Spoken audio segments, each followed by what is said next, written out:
साथियों नमस्कार। अब सभी का एक बार फिर से स्वागत है। आईबीपीएस पीओ 2026 का अगर आपने फॉर्म नहीं भरा है, इस वीडियो को जरूर देखिएगा, क्योंकि ज्यादातर बच्चे फॉर्म भरते हैं और जो गलतियां मैं आपको बता रहा हूं ये मोस्टली गलतियां करते हैं। और जब इनका एडमिट कार्ड रिलीज होता है तब इनको पता चलता है कि यार ये गलती हम कर गए। और ये ऐसी गलतियां होती है जिनकी वजह से आपका रिजेक्शन हो सकता है। अब ये गलतियां कौन कौन सी है, आइए 5 मिनट के इस वीडियो में पूरा समझते हैं। तो सबसे पहले मैं आपको बताता हूं कि आज का जो वीडियो है हमारा, वो फॉर्म रिजेक्ट होने से कैसे बचना है उसको लेकर है। एप्लीकेशन फॉर्म में नॉन एडिटेबल डिटेल्स की गलती, ठीक है, फोटो और लाइव फोटो अपलोड की मिस्टेक, सिग्नेचर डिक्लेरेशन की में गलती हो सक जाती है। कई बार रॉन्ग डॉक्यूमेंट साइज या फिर ब्लर या फिर रॉन्ग प्लेस अपलोड हो जाता है। एलिजिबिलिटी कैटेगरी सर्टिफिकेट और एग्जाम डे डॉक्यूमेंटेशन मिस्टेक। तो आइए जरा एक एक करके समझते हैं। ये आपको पता होगा कि फॉर्म भरने की लास्ट डेट 1 जुलाई से 21 जुलाई है। और अगर मैं आपको बताऊं, इसका एग्जाम प्री अगस्त में होगा और मेंस अक्टूबर में होगा। इंटरव्यू नवंबर दिसंबर में होंगे, जनवरी में अलॉटमेंट होगा। रीजन नंबर 1, जो कि भैया नॉन एडिटेबल डिटेल्स गलत भरना। कौन कौन सी होती है? सबसे पहले बच्चों नाम, जो नाम आप भरते हो ना उसकी स्पेलिंग जरूर चेक करना। कई बार क्या होता है कि किसी का जो नाम होता है वो हाई स्कूल के डॉक्यूमेंट में या फिर 10वीं 12वीं की परीक्षाओं में स्पेलिंग थोड़ी अलग होती है। जैसे एग्जाम्पल के तौर पे अगर मैं आपको बताऊं, आपका नाम है वैभव, तो कभी कभी आप देखोगे वी ए आता है ना, कुछ कुछ बच्चों का नाम वी ई करके हो जाता है। तो याद रखना कि वही नाम आपको भरना है जो आपके 10वीं और 12वीं की मार्कशीट में हो।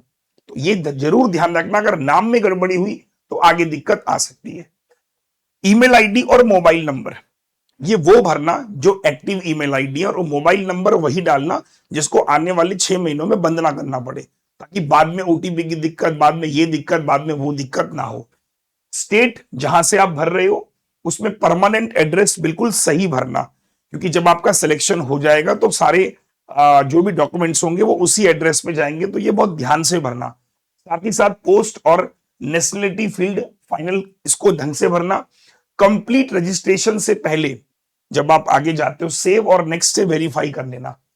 ऑफिशियल वार्निंग, नाम, email ID, mobile number, state, UT, post and nationality can not be editable after final submission. याद रखना, ये बाद में चेंज नहीं होगी। जब एप्लीकेशन विंडो खुलता भी है ना एडिटेबल के लिए, तो ये एडिट नहीं हो पाता। नाम तो बिल्कुल नहीं हो पाता, ना मोबाइल नंबर ना ईमेल आईडी। तो याद रखना कि बहुत ध्यान से भरें, बहुत बच्चे नाम में गलतियां करते हैं। दूसरा रीजन क्या है? फोटो अपलोड के ना कुछ रूल हैं। रिसेंट पासपोर्ट स्टाइल का कलर फोटो होना चाहिए, लाइट या फिर व्हाइट बैकग्राउंड प्रेफर होना चाहिए, लुक्स स्ट्रेट एट कैमरा, ये साइज भी मैंने आपको बताया कि किस किस साइज में होना चाहिए। Live photo capture also required. अब गलतियां क्या होती है, हम एक स्मॉल या फिर ब्लर फोटो लगा देते हैं। तो आपने देखा होगा एडमिट कार्ड जब आपका आता है तो सेंटर से भगा देते हैं, वो बोलते हैं कि तुम्हारा फोटो सही नहीं है, याद है? तो बहुत बच्चे फोन करते हैं, सर हमें तो एग्जाम देने नहीं दिया गया। क्यों? क्योंकि सर एडमिट कार्ड में ना हमारा फोटो ब्लर आ रहा था। अब ये गलती उन्हें कौन बताएगा कि जब फॉर्म भरना होता है इस चीज के लिए। इसलिए मैं वीडियो अलग से बना रहा हूं कि भाई स्मॉल ब्लर फोटो अगर आपकी है तो एग्जाम टाइम में आपको दिक्कत आएगी, एग्जाम देने वो नहीं देंगे, आपको घर भेज देंगे। ठीक।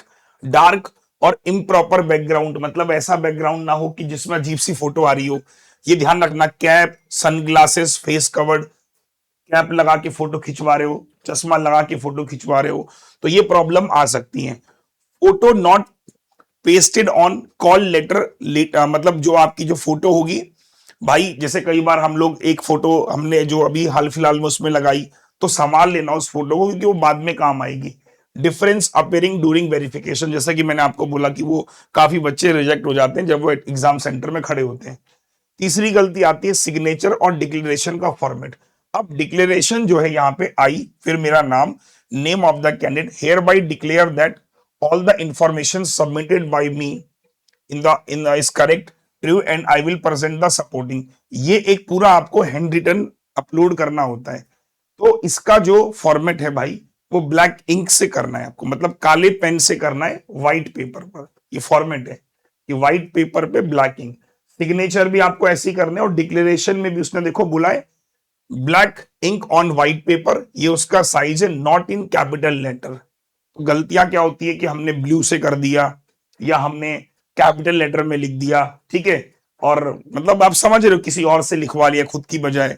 तो ये मिस्टेक्स ना करना, बाद में बहुत दिक्कतें आती हैं, इसलिए इन चीजों का विशेष ध्यान रखना। जब आप फोटो अपलोड करें उसका साइज देख लें कि साइज क्या है, कितने वो केबी का है।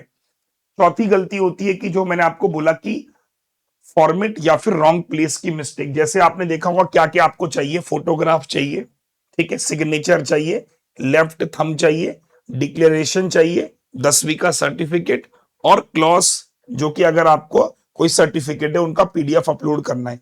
तो ये देख लेना, ऐसा ना हो कि 10वीं के सर्टिफिकेट में कुछ और लग जाए, ठीक है। जिसकी जगह पे जो मांगा गया है उसका साइज मैंने मेंशन किया है, उसी हिसाब से आप उसे अपलोड करना ताकि गलतियां ना हो आपसे, ठीक है। और पांचवा क्या है, एलिजिबिलिटी सर्टिफिकेट मिस्टेक। मतलब भाई देखो, मुझको ग्रेजुएट हो जाना चाहिए 21 जुलाई तक। अब मैंने फॉर्म भर दिया, मेरा रिजल्ट 21 जुलाई के बाद आया, तो मैं रिजेक्ट हो जाऊंगा। याद रखना, मैं अगर फॉर्म भर रहा हूं तो इस डेट तक मेरे पास ग्रेजुएशन हो जाना चाहिए। याद रखना, अपनी मर्जी से कुछ भी नंबर मत डाल देना कि बाद में चलो मेरा आएगा तो वो। उसके अलावा certificates, category certificate, OBC non creamy layer, ये आफ्टर 1/4/2026 होना चाहिए। फिर बाद में जब सिलेक्शन होता है, सर मेरा तो सर्टिफिकेट नहीं है, मैं क्या करूं, रिजेक्शन। तो ओबीसी नॉन क्रीमी लेयर जो है वो अपना सर्टिफिकेट 1/4/2026 के बाद का लगाएंगे। ईडब्ल्यूएस वाले वैलिड 2026-27 फॉर फाइनेंशियल ईयर 25-26, ठीक है। तो इसे देख लेना, 26-27 का चाहिए उनको, ठीक है। इसके अलावा category proof needed eight interview, अगर आप किसी कैटेगरी से बिलोंग करते हो तो उसका सर्टिफिकेट आपको चाहिए। एज आपकी ये होनी चाहिए। तो ये पांचवा रीजन है, ये मिस्टेक्स ना हो। अगर ये सब कुछ सही है तो कोई दिक्कत नहीं है। हालांकि एडिट विंडो रूल भी खुलेगा बाद में, जिसमें आप करेक्शन अलाउड कर सकते हो थोड़ा बहुत, बट वो थोड़े बहुत ही मतलब मॉडिफाई होते हैं, और ये कभी आपके मॉडिफाई नहीं होंगे। नाम, email ID, mobile number, state, address, post और नेशनलिटी, ये आपके कभी एडिट नहीं होंगे। आपने फॉर्म भर दिया तो भर दिया। अब आपको करना क्या है, एक बार ये ना पूरी वो है चेकलिस्ट, इसको देख लेना फॉर्म भरने से पहले कि नाम मैच कर रहा है आईडी सर्टिफिकेट से, email ID mobile number active है, ग्रेजुएशन का रिजल्ट आ गया, कैटेगरी सर्टिफिकेट वैलिड है, फीस रिसिप्ट एप्लीकेशन प्रिंट मैंने सेव कर लिया है ताकि बाद में ढूंढता रहूं कि मेरा रजिस्ट्रेशन नंबर कहां गया। प्रीलिम्स का कॉल लेटर पे स्टैम्प्ड और रिटेन, वो जब आप प्री एग्जामिनेशन हो जाएगा तो वो आपको दे देंगे। Photo clear, light background, correct size में होना चाहिए, सिग्नेचर ब्लैक इंक में, नॉट कैपिटल लेटर में, declaration on handwritten in English, thumb impression clear होना चाहिए, 8 copy of same photo keep safe. अभी से अपने पास मिनिमम बोल रहा हूं मैं, 8 कॉपी रख लो, प्री और मेंस में भी काम आएंगी। ऑफिशियल वेबसाइट को रेगुलर चेक करें। अब एंड लाइन क्या है, फॉर्म रिजेक्ट नहीं, सिलेक्शन टारगेट करो। समझ रहे हो ना, ऐसा नहीं कि पढ़ाई तो बहुत कर रहा हूं, एक छोटी सी गलती से मेरा रिजेक्शन हो गया, तब मुझे बाद में पछतावा हो रहा, काश यार ये थोड़ी सी गलती मैंने सही समझ ली होती। ठीक है सर, चलिए तो इसी के साथ अलविदा, thank you so much, goodbye. और मिलेंगे आपसे 12 बजे, मेरी डेली क्लास होती है। अगर आपको नहीं पता है तो मैं आपको बता दूं कि मेरी क्लास यूट्यूब पर 12 बजे रेगुलर लाइव चलती है बच्चों। अगर आप मेरी क्लास को फॉलो करते हैं तो आपको काफी हेल्प मिलेगा। यूट्यूब पे जाना है आपको, एग्जाम ट्यून पे, और ये देखिए कल की क्लास भी मेरी लाइव है। तो कल मैं प्रॉफिट एंड लॉस पे डिस्कस करूंगा, तो आ जाइएगा जिन जिन को पढ़ना हो। प्रॉफिट लॉस पूरा, SICI सारे चैप्टर आके 1 बाय 1 करके मैं आपके साथ में डिस्कस करूंगा। ठीक है, चलिए take care, thank you so much, good bye.